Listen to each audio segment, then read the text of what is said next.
Hi, in this video you're going to see the 5 greatest queen sacrifices from Magnus Carlsen. I'm Igor Smirnov from the Remote Chess Academy, and let's get the party started. This is a game between Wesley So playing white and Magnus Carlsen. In this position, Wesley played bishop to c5, attacking black's rook, which does not have too many squares where to go, and after a little bit of thinking, Carlsen played rook to e8. And here, white continues chasing black's rook, and he plays queen to d7 with a fork or a double attack to the black's rook and the bishop, which is also simultaneously attacked by the white's rook from d1. At this point, it just looks like black is simply losing and it's time to resign, because there is no way for black to secure both of his pieces simultaneously. However, Carlsen prepared a brilliant counter blow. You can think about it for a second and check if you can find it out. The move is queen to d1. All of a sudden, black sacrifices the whole queen because afterwards there is a forcing continuation. Black continues with rook to e1, check. The only move that the white king has is king to g2, and black continues his attack with bishop to f1, check. And here, whatever white can do cannot help him anyway. In case the king goes back to g1 or to h1, it's simply checkmate after bishop to h3, sort of back rank mate. Let's take a move back. In case the white's king goes forward to f3, then the trouble comes from another side. Here black can play knight to e5 with a double attack to white's king and the queen. Therefore, the queen is gonna be captured on the next move, which will leave black with an extra rook at the end of the line. At this point, Wesley resigned. By the way, let's come back to the starting position of the combination, and let me make just a quick note for you so that you can learn something useful for your games. And in that case, you will not only be able to admire the brilliant moves played by Carlsen, but you'll be able to get benefit for yourself and use some of these ideas in your own games. So how can you find the moves like that in the real game? Because during these games you know that it's going to be queen sack, and therefore you can look for the ways to give away your queen, which hopefully you don't normally do while playing your standard games. However, there is one great tip from another world champion, Smirnov, who said that from all of the varieties of chess tactics, there are 3 most common ideas, which is check, fork, and pin. And in this example, you can see that it started from the fork or double attack from white to the black's rook and bishop, and then black started to use the checks on each of his moves. Queen takes d1, then rook to e1, it's check once again, bishop f1, check, and at the end of the line, after king to f3 and knight e5, it ended up with the fork. So if you focus your attention on these 3 tactical motifs, check, fork, and pin, you'll be able to dominate in different tactical complications. Alright, and now let's move on to the second brilliant sacrifice from Carlsen in another game. The next game is played in the World Championship match on 2016 between Magnus Carlsen, who is playing white here, and Sergey Karjakin. In this position, it looks like white is on the brink of disaster. His king is in trouble actually. Black is threatening to play either queen g2 or move one of his heavy pieces on the first rank, and the white's king will be checkmated from that angle. However, white strikes first. You can pause the video for a moment and think if you can find the winning shot for white here, which Carlsen found in the actual game and black resigned immediately. It was the move queen to h6. Just like a genie out of a bottle, out of nothing, white is sacrificing the whole queen. And no matter what black does, let's say if pawn takes, then simply rook takes f7, and the king is checkmated. Let's take a step back. If black captures the queen with the king, there follows rook h8, and the king is also checkmated. Therefore, Karjakin resigned, and it was a very important victory that helped Carlsen retain his title of the world champion in 2016. Alright, now let's go back to the starting position of this example and very quickly think about the way how you can find similar moves in your own games. Similarly to the previous game, you can see that white started by giving check to black's king. And if you focus your attention on this question, how can I check opponent's king, you'll find out that there are only two ways in the given position. It's either queen to h6 or rook to h8. So you can quickly calculate those moves and see if there is any benefit for you in playing one of them. Of course, it doesn't mean that you're gonna sacrifice your pieces for nothing, but if you see that there is a winning continuation, then there is definitely a reason for you to go there. If you studied my course, The Grandmaster Secrets, then you know about the power of the forcing moves, how they help you simplify your calculation and find those powerful moves, and checks is one of those ways to deliver the forcing move and to win the game. Alright, so once again, queen h6 and white won, a very brilliant game, and let's move on to the next example. This time Carlsen is playing against Anand. It is white to play here. As we can see, white is already putting quite strong pressure on the black's king side. All of the white's pieces are looking towards the black's king side. And now white played g4 to eliminate this bishop from f5, which is currently blocking the way of the white's rooks. Anand retreated bishop to e6, trying to trade off at least a pair of bishops to neutralize some of the white's pressure. White captured the bishop, black has to take with a pawn. It's impossible for black to move the knight because whenever a knight moves, it's immediate checkmate. Queen to h8. Therefore, the black's knight has to stand on d4 and close the diagonal for the white's dark squared bishop. Thus, black captured on e6 with a pawn. He took pawn takes e6. Now white continued playing those forcing moves, those checks. He took the rook on f8.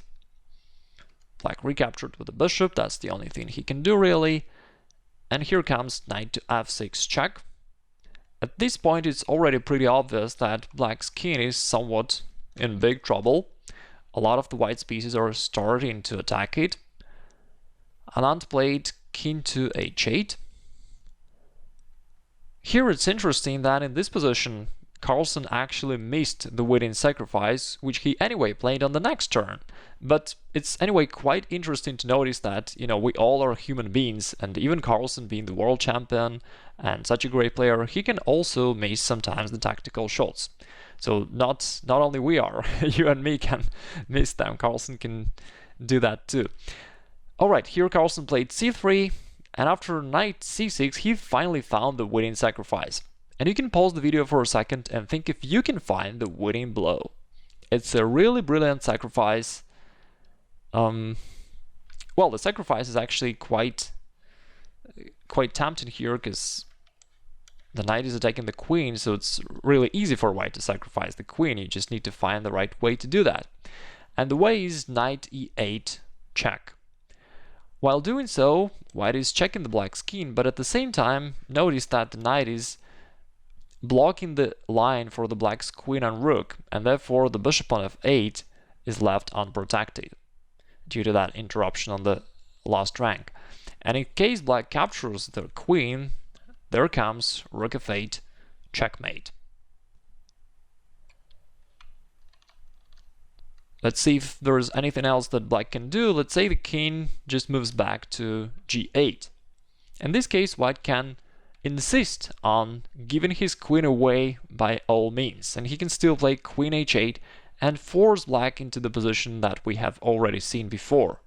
King takes and rook takes f8, checkmate. By the way, oftentimes students ask me how can I train my visualization skills, because in order to find out the combination you not only need to know the tactical motifs, but you should be able to visualize all these moves before playing your move on the board. And one of the good ways to do so is just to first of all know the moves of the game or find the tactical combination, and after that go back to the starting position before the combination happened and just visualize all the moves of the combination once again. But this time you can focus on visualization. You don't actually think about the moves, you know the moves already. You just train visualization alone, and that's a powerful way to train and develop this skill. This is the game between Hammer and Carlsen. Hammer played here bishop to e3.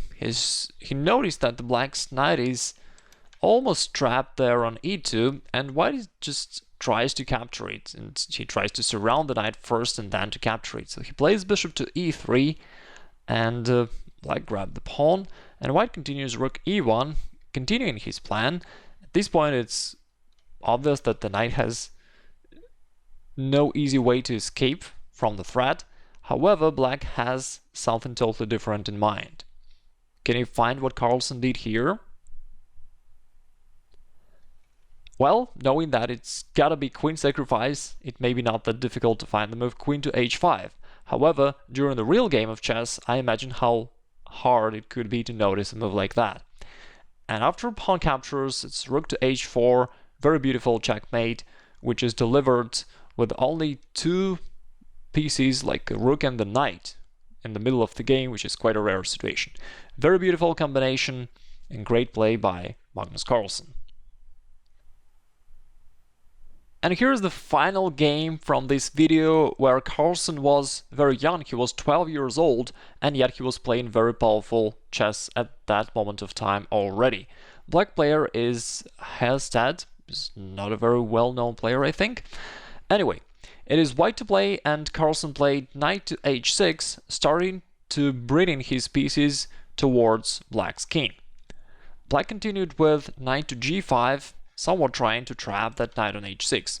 It's interesting that in one of the previous examples that we have seen against Hammer, that guy also tried to trap Carlsen's knight, but it seems to be a really deadly idea for the one who tries it. Anyway, let's continue. Carlsen played pawn to f4, opening up the f file for his rook. Black captured the pawn, white continued with queen takes the pawn. Notice that black can't really win the knight, because in case of king takes h6, which did not happen in the game, white will play h4 using pin along this diagonal, and he'll take the knight back and will continue his attack.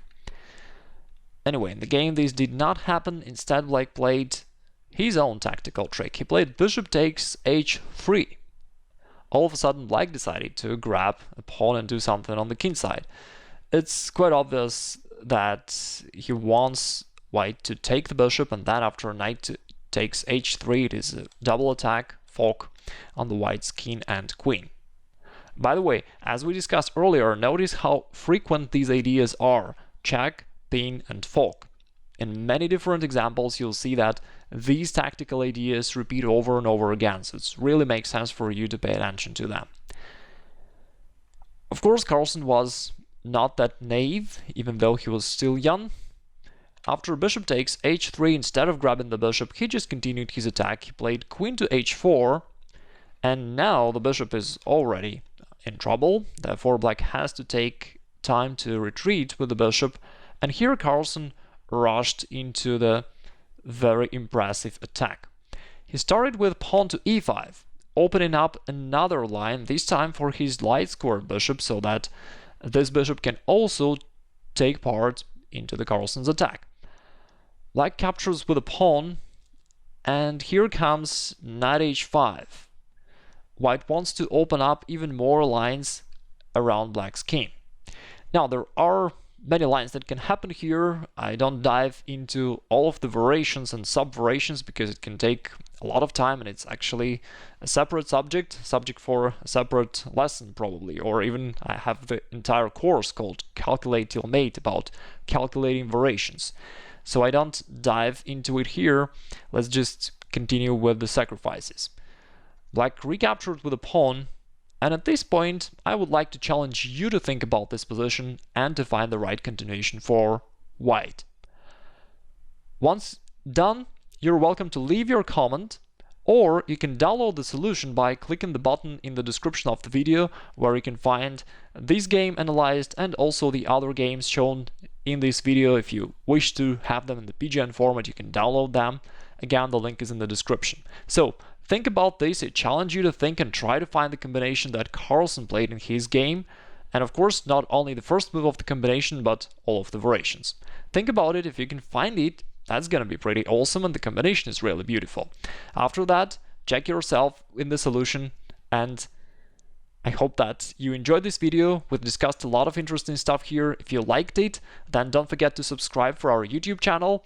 And of course, you're always welcome to download the free mini course by clicking the link on the screen or down below in the description. That will help you to improve your chess and get to the 2000 rating or whatever goal you have in chess. Best of luck for your chess battles, and I'll see you in the next videos.